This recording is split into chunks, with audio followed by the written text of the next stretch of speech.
Opa, e aí galera, tudo bem? Beleza? Estamos aqui para a gente gravar mais um vídeo de revisão de aula de geografia para vocês.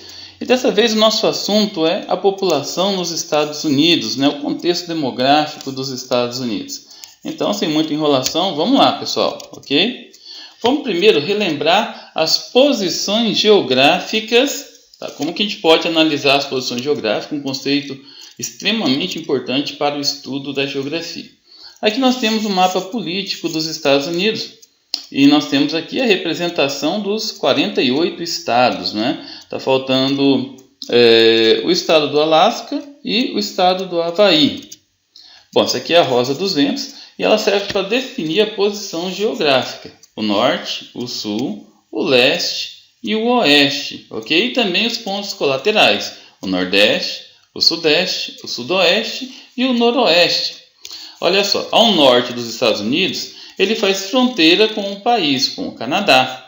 Ao sul, com o México, tá? Então, provavelmente, o professor de vocês, né, e eu vou cobrar dos meus alunos, a posição geográfica dos estados dos Estados Unidos. Você precisa definir, por exemplo, o local onde tem a maior quantidade de população, a maior densidade populacional.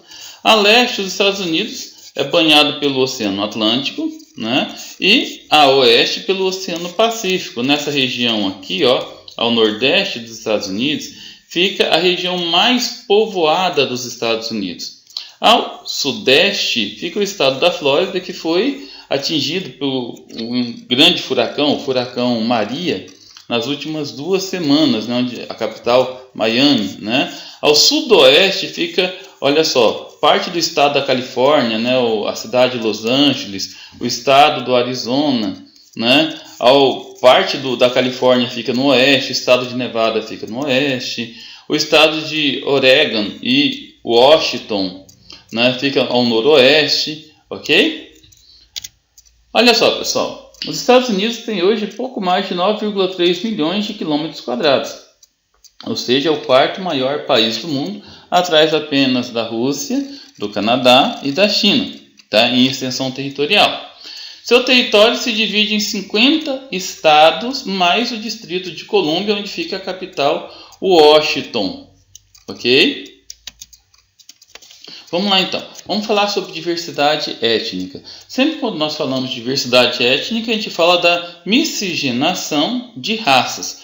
E a população dos Estados Unidos ela é fruto da miscigenação de brancos europeus, de afrodescendentes, ou seja, os negros, os inuites, né, os povos esquimós que ficam no alto das montanhas ou no Alasca, os ameríndios, população que foi praticamente dizimada durante o processo de colonização, e os latino-americanos, também conhecidos como hispânicos. Então, os Estados Unidos, a população é feita dessa diversidade, ok? Vamos entender a importância da imigração europeia para os Estados Unidos.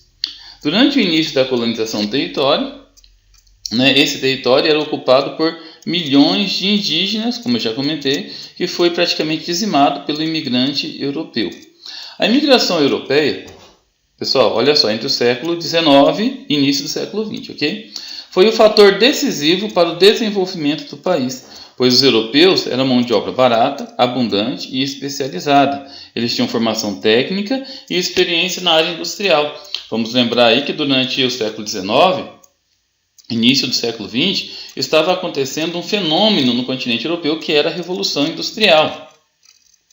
Com a crise de 1929, o governo limitou as imigrações. Após a Segunda Guerra Mundial, o movimento migratório voltou a se intensificar, só que dessa vez de latino-americanos, né, com destaque para os mexicanos. Então vamos dar uma ênfase aqui na migração europeia, ok? A imigração europeia foi o fator decisivo para que os Estados Unidos se tornasse rico e industrializado, pois se aproveitou da mão de obra que era especializada, que era técnica, ok? Principalmente no contexto da industrialização, e gerou muita riqueza para o país. Hoje os Estados Unidos, com uma população de aproximadamente 316,8 milhões de habitantes, é o 3º país mais populoso do mundo, superado apenas pela China e pela Índia. Como que essa população se distribui, pessoal? Olha só, por favor, ignorem essa legenda aqui, ok? Os dados estão errados, os números são maiores que esse, mas eu não encontrei um mapa na internet que tivesse números diferentes, tá? Então os números são um pouco maiores. Pessoal, olha só, aqui é o Nordeste dos Estados Unidos, nós temos uma grande megalope, a Bonnie Wash, né, que vai desde Boston até a cidade de Washington, passando por Nova York, na verdade passando pela Filadélfia, algo em torno de 56 milhões de pessoas. Então, uma grande aglomeração populacional. Aliás, a maior aglomeração populacional se situa ao sudeste dos Estados Unidos. No mapa, vocês podem ver que essas partes mais escuras é onde se encontram grandes adensamentos populacionais. Aqui, nessa região aqui, próxima à região dos Grandes Lagos, é onde ficam duas grandes metrópoles que se unem numa conurbação. A conurbação é quando duas cidades começam a ter relações muito próximas, né? Aqui nós temos a cidade de Chicago e a cidade de Pittsburgh, né? Uma grande megalópole que recebe o nome de Chippewa, ok? Nós também temos grandes adensamentos populacionais no entorno de Los Angeles, no entorno a Miami, ok? Como que é composta a população dos Estados Unidos? Hoje, majoritariamente por brancos europeus, mas esse número tem mudado e provavelmente vai diminuir nas próximas décadas, tá? A população de latinos americanos ou de hispânicos, que hoje está na casa dos 16%, deve aumentar nas próximas décadas. A população de negros afrodescendentes, que está na casa dos 12,9%, deve se manter, bem como a dos povos indígenas, dos inuites, né? Os povos do Alasca, ok? Os povos do Havaí e das Ilhas do Pacífico devem se manter e os mestiços também. Então, a diferença aqui, a mudança deve ser entre os brancos descendentes de europeus, deve descer para a casa dos 58%, 57% nas próximas 2 décadas, e a de hispânicos, que deve aumentar para próximo de 25% nas próximas 2 décadas. Pessoal, os Estados Unidos sempre teve um problema muito sério com a questão do preconceito racial, a questão do racismo. E nesse contexto, surgiu a figura desse camarada que está aparecendo aí, Martin Luther King, um ativista humanitário que lutou pelos direitos civis contra o racismo.